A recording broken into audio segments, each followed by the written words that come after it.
मैं हूं ब्रजेश यादव और आप देख रहे हैं हमारा यूट्यूब चैनल सक्सेस अड्डा फॉर यू। अभी तक हमने क्लास 10th में रिफ्लेक्शन ऑफ लाइट के बारे में स्टडी की थी और रिफ्लेक्शन ऑफ लाइट में मैंने बताया था आपको अवतल दर्पण द्वारा प्रतिबिंब कैसे बनता है, कहाँ बनता है, क्या स्थितियाँ होती हैं, सीधा बनता है या उल्टा बनता है, सारे केस हमने डिस्कस कर लिए थे। आज हमारा टॉपिक होगा उत्तल दर्पण द्वारा बनने वाले प्रतिबिंब। उत्तल दर्पण द्वारा प्रतिबिंब कैसे बनेंगे, कहाँ बनेंगे, सारी चीज़ें आपके साथ डिस्कस की जाएगी। फर्स्ट ऑफ ऑल स्टूडेंट्स, मैं आपको बता दूं कि आपको वो 3 लॉ रिकॉल करने होंगे जो मैंने बताया था। अगर प्रकाश की किरण इनफाइनाइट से आ रही है तो रिफ्लेक्शन के बाद कहाँ से जाएगी, फोकस से जाएगी। दूसरा आपको रिकॉल करना था, अगर कोई रे ऑफ लाइट सेंटर से आ रही है तो रिफ्लेक्शन के बाद कहाँ से जाएगी, सेंटर से ही रिटर्न हो जाएगी। और तीसरा एंड लास्ट लॉ जो मैंने आपको बताया था, अगर कोई प्रकाश की किरण फोकस से होती हुई आ रही है तो रिफ्लेक्शन के बाद वो कहाँ जाएगी, तो आप कहोगे रिफ्लेक्शन के बाद वो इनफाइनाइट को चली जाएगी। तो ये 3 बेसिक पॉइंट्स थे, ये 3 बेसिक्स लॉ थे जिनके बिना आप इनको सॉल्व नहीं कर पाएंगे। तो चलिए देखते हैं कि उत्तल दर्पण में प्रतिबिंब का फॉर्मेशन कैसे होता है, कैसे प्रतिबिंब बनता है।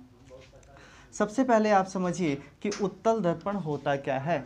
तो जब कांच के खोखले गोले को, कांच का ये गोला है बेटा और ये खोखला गोला है, जब कांच के खोखले गोले को हम आधा काट कर, कांच के खोखले गोले को आधा काट कर उसको अंदर से पॉलिश कर देते हैं, अंदर से पॉलिश कर देते हैं तो परावर्तक तल बाहर हो जाता है। अब ये रिफ्लेक्शन सरफेस जो था वो बाहर हो गया, ठीक है। तो इस प्रकार का जो दर्पण बनता है उसे हम कहते हैं अवतल दर्पण।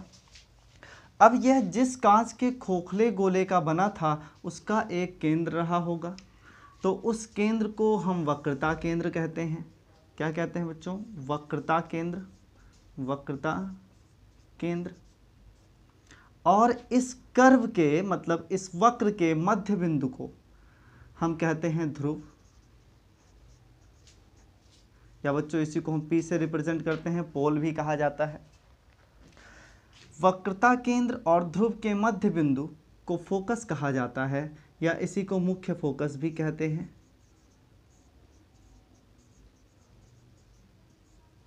और इसे F से रिप्रेजेंट किया जाता है, वक्रता केंद्र को C से रिप्रेजेंट किया जाता है। ये तो रही बच्चों कंडीशन उत्तल दर्पण की।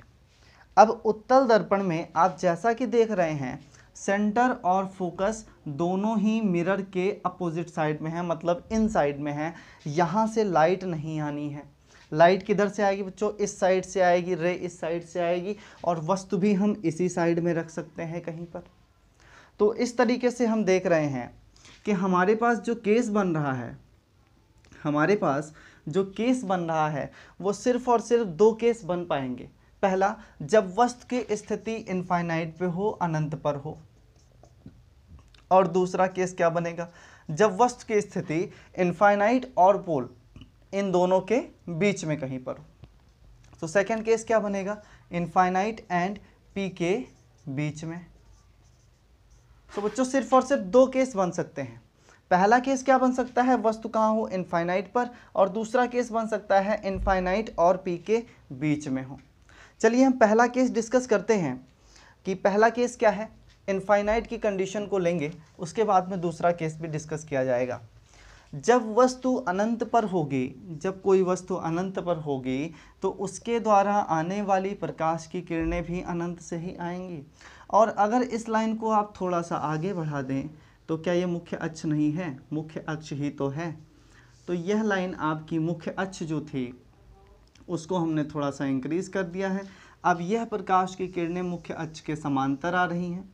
तो आप जानते हैं कि मुख्य अक्ष के समांतर आने वाली प्रकाश की किरणें अनंत से आती हुई प्रतीत होती हैं। और हकीकत में हमने वस्तु की स्थिति को क्या माना है, इनफाइनाइट माना है, अनंत माना है। तो रिफ्लेक्शन के बाद ये किरणें कहाँ चली जाती हैं, फोकस पे चली जाती हैं। पहला नियम हमारा यही कहता है। लेकिन इस दर्पण में रिफ्लेक्शन बाहर की तरफ होगा और इसका हम एक काल्पनिक ग्राफ ड्रा कर सकते हैं, एक काल्पनिक रेखा ड्रा कर सकते हैं, क्योंकि वास्तविक रेखा जो है वो परावर्तन के पश्चात मुड़ जाएगी, या वास्तविक रे जो है, किरण जो है वो परावर्तन के पश्चात मुड़ जाएगी, लेकिन इसकी हम एक काल्पनिक किरण खींच सकते हैं। इसी तरीके से बच्चों इस साइड भी होगा, यहाँ से भी किरण वापस मुड़ जाएगी अपोजिट डायरेक्शन में, और इसकी भी हम क्या करेंगे, एक इमेजिनरी लाइन या एक इमेजिनरी रे ड्रॉ करेंगे, और ये दोनों एक दूसरे से किस पॉइंट पे मिल रही हैं, तो आप कहोगे बच्चों फोकस पे मिल रही हैं। कहाँ मिल रही हैं, फोकस पे ही तो मिल रही हैं। सो ये दोनों किरणें एक दूसरे से कहाँ मिल रही हैं, फोकस पे मिल रही हैं, लेकिन क्या हकीकत में मिल रही हैं, जी नहीं, बिल्कुल हकीकत में नहीं मिल रही हैं। तो जैसा कि हमने लास्ट वीडियो में डिस्कस किया था कि यहाँ से 4 क्वेश्चन अराइज होते हैं। पहला, अगर समांतर किरणें आ रही हैं तो प्रतिबिंब कहाँ बनेगा, ठीक है बच्चों, पहला क्वेश्चन था हमारा, कहाँ बनेगा। दूसरा, आकार क्या होना चाहिए, छोटा या बड़ा। तीसरा क्वेश्चन अराइज होता है कि वास्तविक होगा या आभासी। और लास्ट क्वेश्चन इससे अराइज होता है, प्रतिबिंब सीधा बनेगा या उल्टा। सो ये 4 मुख्य प्रश्न बनते हैं इससे कि कौन कौन सा कंडीशंस हो सकती हैं। पहला, कहाँ बनेगा। दूसरा, आकार क्या होगा। तीसरा, वास्तविक होगा या आभासी होगा। और चौथा, सीधा बनेगा या उल्टा बनेगा। सो बच्चों, आपको जैसा कि दिख रहा होगा, रिफ्लेक्शन के बाद किरणें वास्तविकता में तो कहीं नहीं मिल रही हैं। तो मैंने आपको बताया था, अगर रिफ्लेक्शन के बाद किरणें कहीं भी हकीकत में मिलती हैं, वास्तविकता में मिलती हैं, तो ही प्रतिबिंब वास्तविक बनता है, अदरवाइज नहीं बनता है। तो इस कंडीशन में आप देखिए, क्या कहीं पे किरणें हकीकत में मिल रही हैं, जी नहीं, बिल्कुल नहीं मिल रही हैं। तो प्रतिबिंब कैसा होगा, आप कहोगे सर आभासी होगा। क्या होगा, आभासी होगा, वास्तविक नहीं हो सकता, क्योंकि किरणें वास्तविकता में, हकीकत में कहीं पर नहीं मिल रही हैं। चलिए अगला क्वेश्चन, प्रतिबिंब कहाँ बनेगा। तो इसका तो आंसर आपको मिल गया था बेटा, ये कहाँ बनेगा, फोकस पर बनेगा, ठीक है ना। आकार कैसा होगा, छोटा होगा या बड़ा। लास्ट वीडियो में मैंने आपको बताया था कि अनंत से अगर कोई प्रकाश की किरण आ रही है तो रिफ्लेक्शन के बाद वो फोकस से होती हुई जाएगी, और फोकस पे बनने वाले सारे के सारे प्रतिबिंब बिल्कुल छोटे होते हैं, जस्ट लाइक अ पॉइंट होते हैं, बिल्कुल बिंदुनुमा होते हैं। तो हम इनको कह सकते हैं बहुत छोटा। क्या कह सकते हैं बच्चों, आकार क्या होगा इसका, बहुत छोटा, बहुत छोटा आकार होगा, ठीक है ना। प्रतिबिंब कैसा होगा, आप कहोगे आभासी होगा। क्यों आभासी होगा, क्योंकि किरणें कहीं भी एक दूसरे से नहीं मिल रही हैं। अब प्रतिबिंब सीधा होगा या उल्टा, तो मैंने इसका भी कॉन्सेप्ट आपको लास्ट वीडियो में दिया था कि बच्चों, जब आप किसी की कल्पना करते हैं तो वो इमेज कभी भी उल्टी नहीं बनती, वो हमेशा सीधी बनती है। अर्थात काल्पनिक बनने वाले सारे के सारे प्रतिबिंब या फिर आभासी बनने वाले सारे के सारे प्रतिबिंब कैसे होंगे, तो आप कहोगे सर सीधे होंगे। मतलब प्रतिबिंब कैसा बनेगा, सीधा बनेगा। सो ये 4 क्वेश्चन आपका इस रे डायग्राम से पूछा जाता है। 2 नंबर में जब क्वेश्चन आएगा तो आपको देगा, कोई वस्तु अवतल दर्पण के सामने अनंत पर रखी हुई है, बताइए इसका प्रतिबिंब कहाँ बनेगा। या पूछ लेगा, कोई वस्तु उत्तल दर्पण के सामने अनंत पर रखी हुई है, तो इसका प्रतिबिंब कहाँ बनेगा। दोनों ही कंडीशन में प्रतिबिंब आपका फोकस पर बनेगा।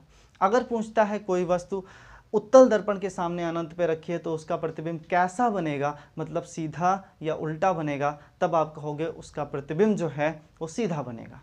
क्यों, क्योंकि उत्तल दर्पण में कोई भी केस ऐसा नहीं है जहाँ पे किरणें हकीकत में मिलती हों, वहाँ पे प्रतिबिंब हमेशा आभासी बनता है, और आभासी बनने वाले सारे प्रतिबिंब सदैव सीधे बनते हैं।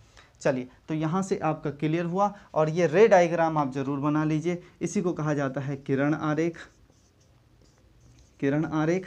और ये एग्ज़ाम में बच्चों 2 नंबर में पूछा जाता है, बिल्कुल फिक्स है। सो फटाफट आप इसका स्क्रीनशॉट ले लीजिए, फिर अगले क्वेश्चन पे हम डिस्कस करते हैं।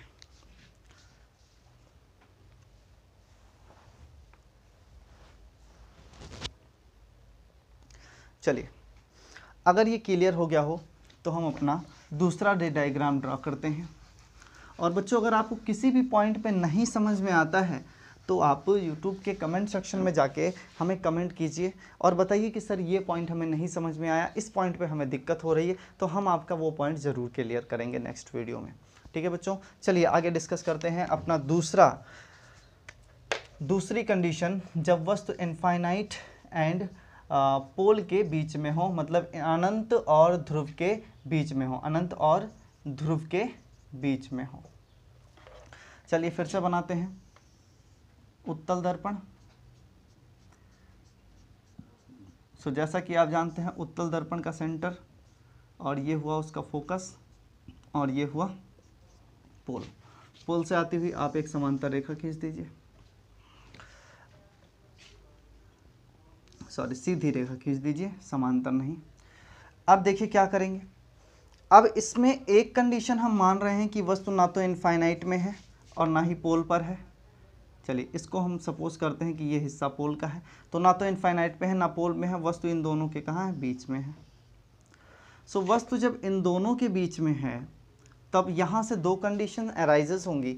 एक, आप मुख्य अक्ष के समांतर रेखा डाल दीजिए, तो जब आप मुख्य अक्ष के समांतर लाइन डालेंगे तो ये रिफ्लेक्ट हो जाएगी दोनों ही ओर से, और रिफ्लेक्ट होने के बाद में ये कहाँ को जाती हुई प्रतीत होगी, तो आप कहेंगे फोकस को जाती हुई प्रतीत होगी।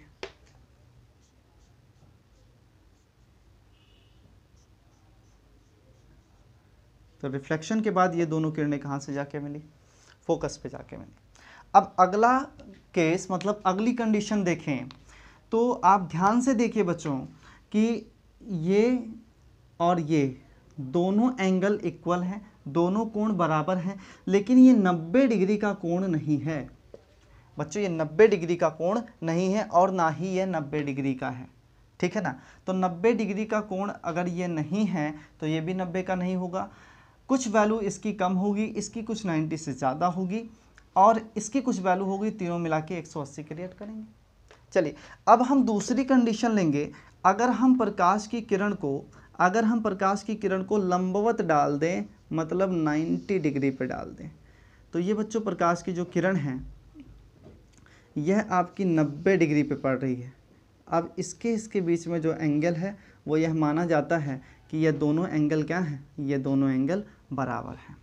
तो जब ये 90 डिग्री के किरण एंगल पे आप इसको डालेंगे तो ये जिस पाथ से आएगी, जिस रास्ते से आएगी, जिस मार्ग से आएगी, उसी मार्ग पर परावर्तन के बाद वापस लौट जाएगी।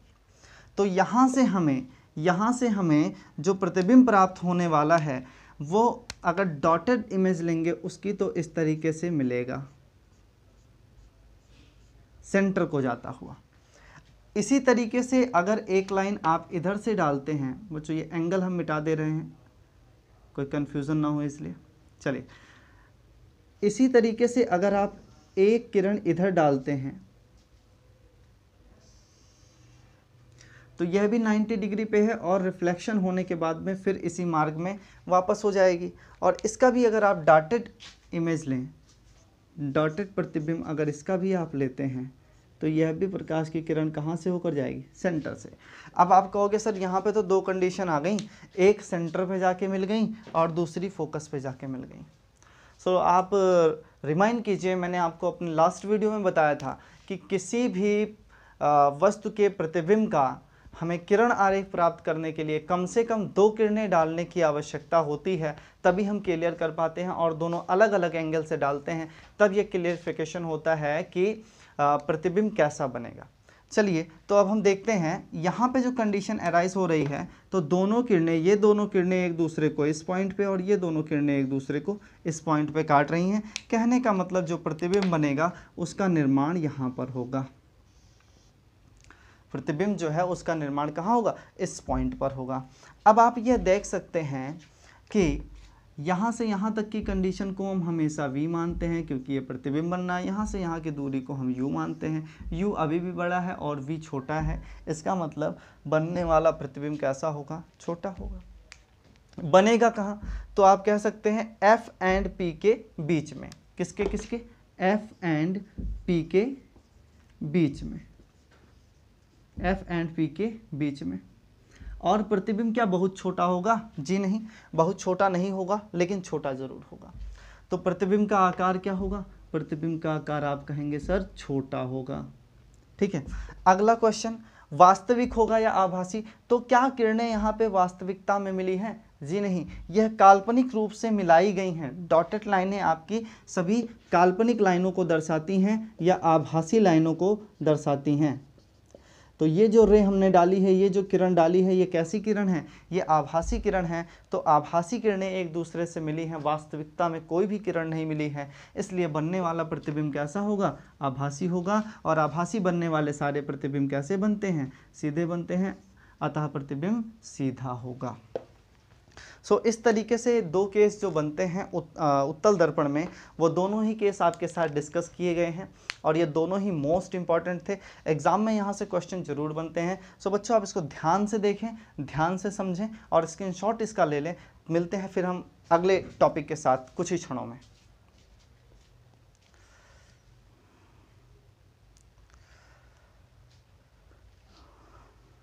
चलिए, अगर यह क्लियर हो गया है तो अब हम डिस्कस कर लेते हैं उत्तल दर्पण और अवतल दर्पण से आने वाले न्यूमेरिकल के बारे में, कि उत्तल दर्पण और अवतल दर्पण से न्यूमेरिकल कैसे आते हैं। सो बच्चों, उत्तल दर्पण और अवतल दर्पण के न्यूमेरिकल सॉल्व करने के लिए सिर्फ आपको दो फार्मूले की आवश्यकता पड़ती है। एक आपका आएगा बच्चों 1/f = 1/u + 1/v। इस फॉर्मूले का डेरिवेशन नहीं करना है एग्ज़ाम में। इस बार की क्या है, 2017 से ये डेरिवेशन से बाहर है एग्ज़ाम से।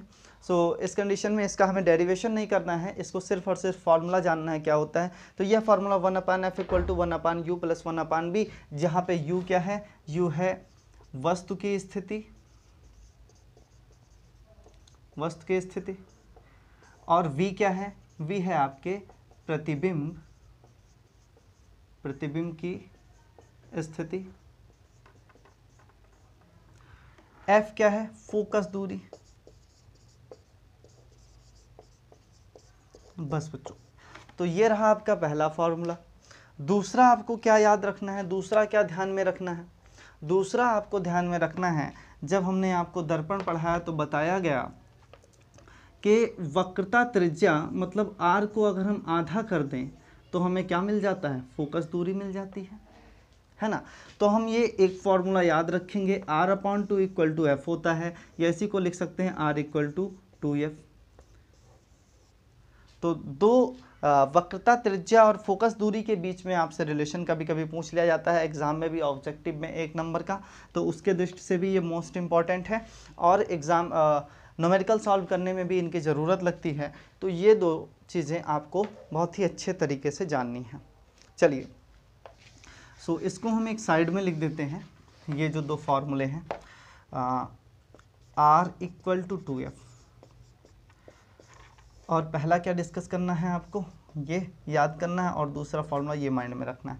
दो फार्मूले, इन दोनों के अतिरिक्त एक और फार्मूला है जिसको मैग्नीफिकेशन फार्मूला या आवर्धन का फार्मूला कहा जाता है, m = v/u -v/u। ये आवर्धन का फार्मूला है, ये भी बच्चों आपको याद रखना है। इससे भी कभी कभी पूछा जाता है कि प्रतिबिंब का आवर्धन कितना होगा, प्रतिबिंब का मैग्नीफिकेशन कितना होगा, तो इससे भी क्वेश्चन आते हैं। तो ये 3 फार्मूले आपको ध्यान में रखने हैं। और इसके बाद अब हम आपके साथ डिस्कस करने वाले हैं कि सवाल तो सॉल्व करेंगे, लेकिन इन इक्वेशन में कभी कभी आपको f की वैल्यू क्या रखनी पड़ेगी बच्चों? कभी कभी f की वैल्यू आपको पॉजिटिव लेनी है, कभी कभी f की वैल्यू निगेटिव लेनी है, कभी कभी आपको v की वैल्यू क्या लेनी है? पॉजिटिव लेनी है, और कभी कभी v की वैल्यू क्या लेनी है? निगेटिव लेनी है। सो ये जो 4 वैल्यूज़ हैं f की, ये कब पॉजिटिव ली जाएंगी, कब निगेटिव ली जाएंगी, इनको भी डिस्कस करना मोस्ट इंपॉर्टेंट है। तो अगला डिस्कशन हमारा इसी टॉपिक पे है कि कब हम f की वैल्यू पॉजिटिव लेंगे, कब निगेटिव लेंगे, कब v की वैल्यू पॉजिटिव लेंगे, कब निगेटिव लेंगे। यही सारे केस हमें डिस्कस करने हैं बच्चों। सो आप अंत तक हमारे साथ जुड़े रहिए, इस वीडियो में बने रहिए और आप ज़रूर सीख पाएंगे। चलिए, अब अगर आपको अभी तक मैथमेटिक्स में पढ़ाया गया हो कोऑर्डिनेट ज्योमेट्री, तो कोऑर्डिनेट ज्योमेट्री इस क्वेश्चन को सॉल्व करने में बहुत बड़ा इम्पोर्टेंस निभाती है। चलिए, कोऑर्डिनेट ज्योमेट्री में हम देखते हैं कि हमारे 4 एक्सिस क्रिएट होते हैं। इसको एक्स एक्सिस कहा जाता है, इसको एक्स डैश एक्सिस कहा जाता है, इसको वाई एक्सिस कहा जाता है और इसको वाई डैश एक्सिस कहा जाता है। तो ये 4 एक्सिस हैं और ये इसका सेंटर पॉइंट होता है जहाँ पर कोऑर्डिनेट 0 0 होता है, मतलब इसको सेंटर पॉइंट कहा जाता है और ये सारे इसके क्या हैं, 4 एक्सिस हैं। चलिए, होता क्या है कि इस पॉइंट से जितना ही आप इस साइड बढ़ोगे वैल्यू आपको पॉजिटिव मिलेगी, इस पॉइंट से जितना आप इस साइड बढ़ोगे वैल्यू आपको नेगेटिव मिलेगी, इस पॉइंट से जितना आप इस साइड बढ़ोगे वैल्यू आपको पॉजिटिव मिलेगी, और इस पॉइंट से जितना नीचे की तरफ आओगे वैल्यू आपको नेगेटिव मिलेगी। सो ये 4 चीज़ें बिल्कुल बेसिक हैं, इनको आप ध्यान से समझ लीजिए। अगर कोई वस्तु इन कोऑर्डिनेट्स के बीच में है तो उसकी वैल्यू क्या होगी, पॉजिटिव आएगी। इसके अलावा अगर वो किसी भी कोऑर्डिनेट में आती है, चाहे इसमें आ जाए, चाहे इसमें आ जाए, चाहे इसमें आ जाए, तो वैल्यू उसकी हमेशा नेगेटिव होगी। अब हमें यहाँ पे समझना है कि हम मैथमेटिक्स तो पढ़ नहीं रहे हैं, हम पढ़ रहे हैं लॉ ऑफ रिफ्लेक्शन। सो यहाँ पे हमें ये समझना है कि इसकी क्या इंपॉर्टेंस है, क्या ज़रूरत है। चलिए, अगर हम अवतल दर्पण की बात करते हैं, तो अवतल दर्पण हमने बनाया और ये इसका क्या हो जाएगा बेटा, तो आप कहोगे सर पोल हो जाएगा। इसको बाहर से हमने क्या कर दिया, पॉलिश कर दिया। सो अब क्या हो गया, अब यह बन गया हमारा अवतल दर्पण। यह इसका क्या हुआ, सेंटर, और यह क्या हुआ, फोकस। सो बच्चों आप ध्यान से देखिए, लाइट हमेशा इसी पॉइंट से जाएगी, इसी डायरेक्शन से जाएगी, या वस्तु की स्थिति सदैव दर्पण के सामने रखी जाएगी, आप ऐसे भी कह सकते हैं। मीन्स ऑफ दैट यू हमेशा आपका इसी कोऑर्डिनेट में रहेगा, ठीक है ना। इसी चतुर्थांश का जो एक अंश है ये इसी में यू हमेशा रहेगा, और इस कंडीशन में आप देखेंगे कि u की वैल्यू ऑलवेज क्या होगी, निगेटिव होगी। सो u की वैल्यू हमेशा क्या होगी, हमेशा निगेटिव होगी। ये चीज़ें आपको बिल्कुल फेड करने ली हैं माइंड में। क्यों, क्योंकि यह जिस कोऑर्डिनेट्स में है ये कोऑर्डिनेट्स हमेशा क्या हैं, निगेटिव हैं, ठीक है ना। इस जीरो के इस साइड जितना आप आएंगे वो सारी वैल्यू आपको निगेटिव मिल रही है, इसीलिए क्या होगा, u की वैल्यू जो है ये हमेशा क्या होगी, निगेटिव होगी, माइनस होगी, ठीक है। तो जब भी आप क्वेश्चन सॉल्व करेंगे तो क्वेश्चन में जब फार्मूला बनेगा तो u की वैल्यू हमेशा आपको क्या रखनी है, माइनस में रखनी है। u की वैल्यू किस में रखनी है, माइनस में। चलिए अगला पॉइंट डिस्कस कर लेते हैं। अगर बात कर रहा है अवतल दर्पण की, चलो थोड़ा सा और क्लियर हो जाए, लिख देते हैं यहाँ पर अवतल दर्पण। अगर बात की जाए अवतल दर्पण की, तो अवतल दर्पण के लिए सबसे पहली वैल्यू हुई u, फिर बनेगा आपका f और लास्ट में आएगा v। तो u की वैल्यू तो हमेशा निगेटिव रहेगी। अब अवतल दर्पण की बात करेंगे तो फोकस तो भैया यहीं पर रहेगा, फोकस भी कभी इधर उधर नहीं आ जा सकता। सो फोकस भी अगर यहीं पर है तो ये भी निगेटिव कोऑर्डिनेट्स में है, इसका मतलब f की वैल्यू भी ऑलवेज क्या लेंगे हम, निगेटिव लेंगे। f की वैल्यू भी क्या लेंगे हम, निगेटिव लेंगे, ठीक है। अब बात बच रही है v की। सो बच्चों पहले 5 केस में हमने डिस्कस किया था कि जब तक वस्तु फोकस तक रहती है अवतल दर्पण में, तब तक उसका प्रतिबिंब यहीं किसी एरिया में बनता है या फिर इनफाइनाइट में बनता है, तो वह आपको इसके इस साइड ही रहेगा, इस पॉइंट के या पोल के इसी लेफ्ट साइड में ही रहेगा। सो इस तरीके से हम देख सकते हैं कि जो v की वैल्यू होगी वो पहले 5 केस के लिए क्या होगी, नेगेटिव होगी। मतलब अब आप एक कॉन्सेप्ट समझिए, जब तक वस्तु u की वैल्यू f के आगे रहे, मतलब f के इस ओर रहेगी जब तक u की वैल्यू, तब तक v क्या मिलेगा बेटा, निगेटिव मिलेगा। और जब u की वैल्यू f के इस पार पहुंच जाए, वस्तु इधर पहुंच जाए, है ना, या आपसे कह दिया जाए कि किसी दर्पण की फोकस दूरी 20 सेंटीमीटर है और वस्तु 10 सेंटीमीटर पर रखी हुई है। सो मतलब यहाँ से यहाँ की दूरी बता रहा है कि 20 सेंटीमीटर और यहाँ से यहाँ की दूरी 10 सेंटीमीटर हुई, तो वस्तु की स्थिति यही तो हुई। इसका मतलब ये F के और पोल के बीच में है। तो अगर वस्तु F और P के बीच में हुई अवतल दर्पण के सामने, तो V की वैल्यू क्या आएगी? पॉजिटिव आएगी। कब? जब वस्तु की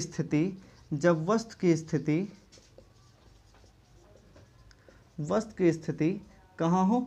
आप कह दोगे कि F एंड P के बीच में। ठीक है बच्चों, अगर वस्तु की स्थिति F और P के बीच में है तब क्या होगा? V की वैल्यू पॉजिटिव आएगी। और अगर वस्तु की स्थिति फोकस के बाईं ओर है हमेशा, तो क्या होगी? V की वैल्यू हमेशा आपकी निगेटिव आएगी। ठीक है ना। तो इस तरीके से अवतल दर्पण का तो क्लियर हुआ। अब बच रहा है आपका उत्तल दर्पण। इसी कोऑर्डिनेट पे अगर हम उत्तल दर्पण बनाना चाहें तो क्या करना होगा हमें? ये सारी वैल्यूज़ इरेज कर देते हैं और अब यहाँ पे बनाते हैं उत्तल दर्पण। तो बच्चों पोल तो वही रहेगा, पोल में कोई इंटरचेंजिंग नहीं होनी है, लेकिन दर्पण आपका कुछ इस तरीके से बनेगा। इसको पॉलिश कर देंगे हम अंदर से। ठीक है ना। तो अब रिफ्लेक्शन सरफेस बाहर है, मतलब इस कंडीशन में भी अगर वस्तु की स्थिति रखी जाए तो दर्पण के सामने ही रहेगी, मतलब इसी ओर रहेगी। तो अगर आप देखें, बात करें उत्तल दर्पण की, तो इस कंडीशन में आप क्या देखते हैं कि जो U की वैल्यू है ये भी ऑलवेज निगेटिव रहेगी। क्यों निगेटिव रहेगी? क्योंकि यह जो इसका 0 0 कोऑर्डिनेट है इसके इस साइड में हमेशा बिलोंग करेगा, लेफ्ट साइड में बिलोंग करेगा, और इधर जितनी वैल्यू हैं वो सब की सब क्या रहेंगी? निगेटिव रहेंगी। आई बात समझ में? इसके कंडीशन में अगर आप F की बात करते हैं, उत्तल दर्पण के कंडीशन में अगर आप F की बात करते हैं, तो देखिए बच्चों, ये है हमारा उत्तल दर्पण। सेंटर इसका यहाँ पर होता है और फोकस यहाँ पर होता है। ये पूरा कोऑर्डिनेट कैसा है? आप कहोगे सर पॉजिटिव कोऑर्डिनेट है। तो अगर पॉजिटिव कोऑर्डिनेट है तो F की वैल्यू भी क्या होगी? पॉजिटिव होगी। मतलब उत्तल दर्पण के केस में U की वैल्यू निगेटिव, जो कि हमेशा होती है, F की वैल्यू क्या होगी? पॉजिटिव हो जाएगी। क्यों? क्योंकि ये पॉजिटिव कोऑर्डिनेट में बिलोंग कर रहा है। चलिए अगला देखते हैं। फिर कह रहा है V की वैल्यू पूछी जाएगी इसमें कि V की वैल्यू कैसी होगी। सो मैंने अभी आपको 2 केस डिस्कस कराए हैं और आपने देखा है कि दोनों ही केस में जो प्रतिबिंब है या तो फोकस पे बनता है या तो फोकस और पोल के बीच में, मतलब वो हमेशा पॉजिटिव कोऑर्डिनेट में ही बिलोंग करेगा। तो इस तरीके से हम कह सकते हैं कि V की वैल्यू भी हमेशा क्या लेंगे? पॉजिटिव लेंगे।